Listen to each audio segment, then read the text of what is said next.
Okay, today I'm going to do that question and answer video that I promised I was going to do. I've only got a few questions, so I'm going to ramble on a bit, and if you do have any other questions, any at all, just post them and I'll be happy to answer them as best I can. So the first question is from Katie, and she talks about something that we can probably all relate to, which is how our appetite changes with our monthly cycle. So I think I actually mentioned this in the nutrition video about how I can spend 2 weeks feeling like, gym beast, and then 2 weeks wanting to eat porridge in my pyjamas. So some of us can get anemic, very fatigued, lethargic, increased appetite, and it's not just increased appetite, it's like massively increased appetite, and I know I get that as well. And also I know some of us can get quite clumsy. I know I quite regularly walk into doors.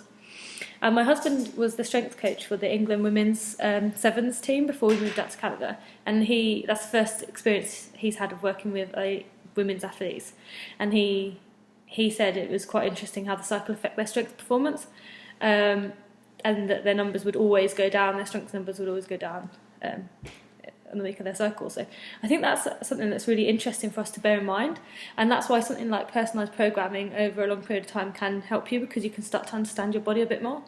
So the first thing I would probably suggest you do in relation to your cycle is start to track your food and your training, so that you can see, because if you're regularly benching, I don't know, like 50 kilos or something, and then you have your cycle and you're really struggling with 45s, at least you know why that is, and then you can start to prepare your recovery weeks for those weeks, and then just hope your cycle doesn't fall on a competitive week. It's not as important for it might, I don't know, it might affect your concentration and your performance in the saddle. I don't know, it hasn't really been studied. But, there are ways around it with contraceptives and things, if it's really affecting you. There's things that can be done in terms of, at least then you have a very regular pattern. But I don't know if that's something that's necessary here. But I just certainly think tracking it and then just making a note. You don't have to write it down. You can just put a star, that's what I tend to do, in the corner of my nutrition diary and my food diary. And my training and nutrition diary, and I start to write a star. Now in my training diary, I write all my training stuff, and I used to write my nutrition, but I've stopped writing the nutrition so much, and I've just put that into my Fitness Pal. I don't track my food all day, every day, but I do it semi-regularly, so I might have a day off a week. Like today I'm not tracking my food because I'm playing with the lads, and not that I don't do that every day, because I do, but I'm just not tracking it today, because I don't track it to obsess over it every day. But the reason I like to track it is because sometimes I think, oh yes, I really fancy that, put it in, and I'm like, that's like a quarter of my whole daily intake, and like all my carbs are gone, and that basically means I can only have egg whites for the rest of the day, and I'm like, do I really want to do that for the sake of this one piece of cake? No. Some days I do. So it just allows me to make the decision and be a bit more mindful of the decision. So I think, and you can write a star in the corner so you know when you've started and you know when you've stopped, and then you can track that to performance, so you can see, if your strength is decreased, or if your horse riding performance, you can start to write, you can have the top for the training, bottom for how you felt on the horse. That's what I would start to do. Then you get to know your body a bit more. So I already know when my cycle's coming, because I can't sleep 2 days before. I don't know, I have like insomnia, and I get quite, I get more itchy than normal. I guess it's a hormone thing. So I guess when you know when your cycle is, you can start to plan your training around it. In terms of the eating thing, it's something that I struggle with as well, and I think there's two approaches here. The first one is to be kind to yourself and to let yourself know that, it's quite a big thing that your hormones, your body changes, and, cut yourself some slack. But then on the flip side, you're going to have this for the next however many years, and you don't want it to compromise your performance or your weight or whatever. So at the same time, I'd be so kind to yourself, but also suck it up, princess, and come up with strategies. So maybe just change the type of the foods that you're having, or maybe give yourself a slightly higher carb day every second day or third day or something, or maybe make your snack slightly more like yummy. I don't know about you, but it's porridge. I want porridge, or like I want handfuls of cereal, or I just want carbs basically. So maybe what I don't think you should do is use it as an excuse to let yourself overeat, but at the same time I think you also, if you are that hungry, there's a reason for it. If you're anemic, then you need to look after yourself. So I would say, try and put off the craving as much as possible. Plan out your meals so you know what you should be eating.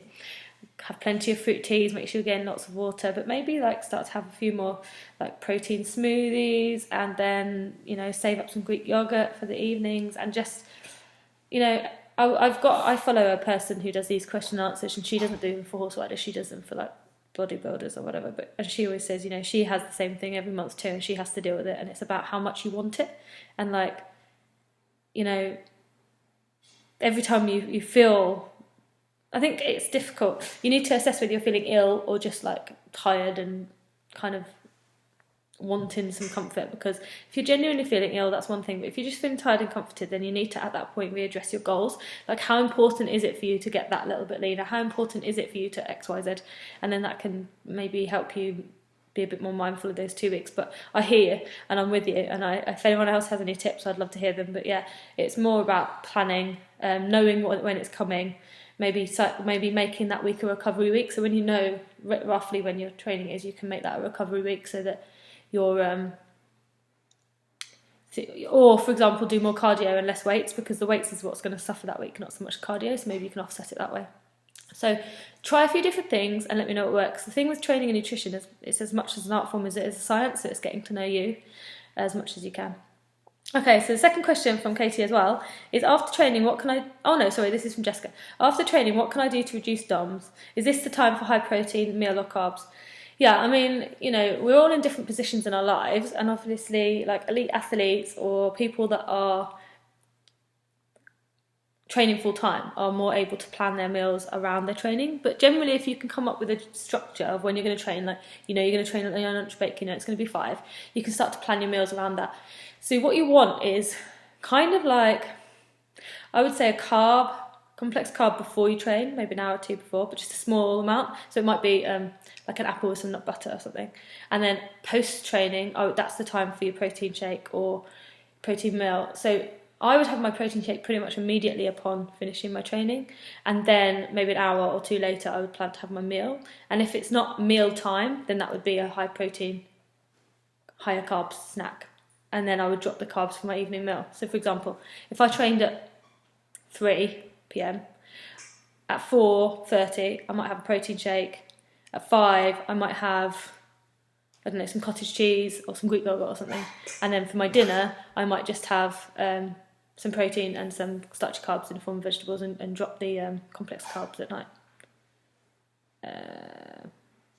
for example. So yeah, I definitely think, in terms of also reducing DOMS, I mean, it just depends. Like, if you're suffering from DOMS all the time, I mean, I'm constantly sore everywhere.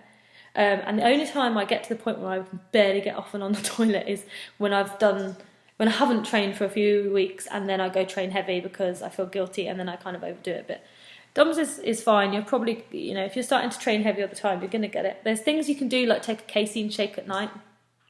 So it's a slower release protein. There's things like ZMA, zinc, magnesium, that you can take that can help with sleep and muscle recovery.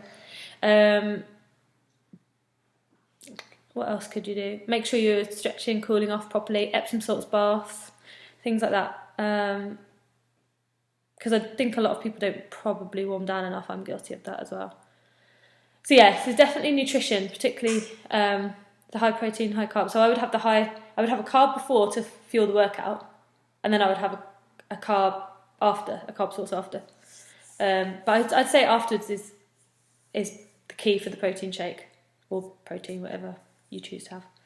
Okay, so should I be sacrificing my form to complete the set reps, stroke distance, or should I sacrifice the reps distance for correct form? Okay, well, the form police are out there all over the place. Correct form. Yes, you need to have correct form. Yes, you need to be able to do the movement under control, I think is the main thing. And to prevent injury. Now, whenever you train, when you ride your horse, training in the gym, you're always susceptible to a certain amount of injury. That's life. But you don't want to do that further by doing incorrect form. So, for example, you don't want to be like, it's difficult. It depends what you're training for. If you're training to exhaustion, then your form's going to go at the end, the last few 3. I think as long as it's the last 3 and the form isn't so bad that somebody's going to wince looking at you like, oh my goodness, that is terrible. You know, like, all your safety's compromised. So I think it's okay to sacrifice form as long as it's not to a point where you look like you're going to injure yourself. you know, like where you're at risk of dropping something in your head or where the movement's massively incorrect. But I think having a good form and the form that goes in the last few reps is better than watching somebody in the gym that has horrendous form using a lightweight. And they're doing all sorts of, you know, crazy manoeuvres all over the shop. So I think it's okay to sacrifice form, and you're always going to get the form police. And as long as you know what you're doing and you're working within a range that isn't unsafe, then I think it's okay. You watch someone do a max rep squats, like a 1RM squat. It's never a good squat, is it? Because, you know, it's never going to be a good squat with the maximum weight that you can do. And for example, this morning I was doing shoulder press, and I went for a weight heavier. So I was doing 30-pound dumbbells. So what's that, like 16 kilos in each hand? And I was going for reps of 15. And the first one I did fine. And the second one, I think I got to like 10. But because I'm training for aesthetics rather than performance, like, I need to get the extra volume into my muscles. So then I went to a push press. And there might have been people around me looking at me thinking, what's she doing? But I know what I'm doing. I don't know why I'm doing it. So I think as long as you know why you're doing it, then it's okay.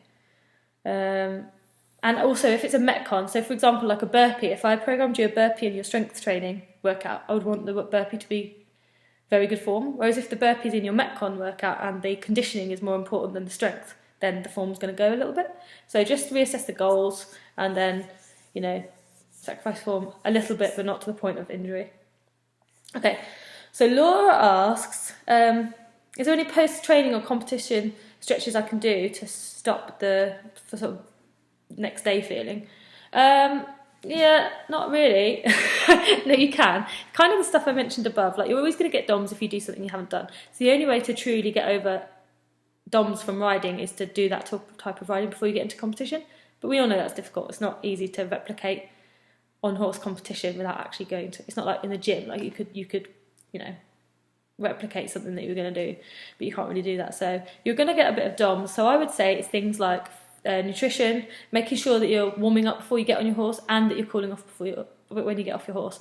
And, you know, people are going to look at you because it's not common practice in equestrian. And, yeah, I have seen people at competition warming up and warming down themselves. I think it's good. You know, it doesn't have to be anything fancy. You just take a yoga mat with you, do one of the EventFit workouts that I've got, do one of the warm-ups or one of the warm-ups I've put here. You know, like my advice would be before you get on the horse, it should be like mobilisations. So like moving through the pinch points, so nothing static. You don't want to statically stretch a cold muscle. So I would always do something like jumping jacks, burpees, squat jumps, walking lunges, and then I would move into some mobs, so like some thoracic mobilisation, some hip openers. Then when you get off your horse, I would always then do my static stretches, and you can follow the mobility and the warm up and warm downs that I've put here. And I hopefully before Sunday I'll get a chance to maybe do one for you, video one for you. But yeah, your nutrition. So after you compete, making sure you get something in your body. And you also asked me about nutrition, breakfast and snacks. I think the key here is being prepared. You know, if you're not prepared, you're setting yourself up to fail immediately. So you don't have to eat first thing in the morning.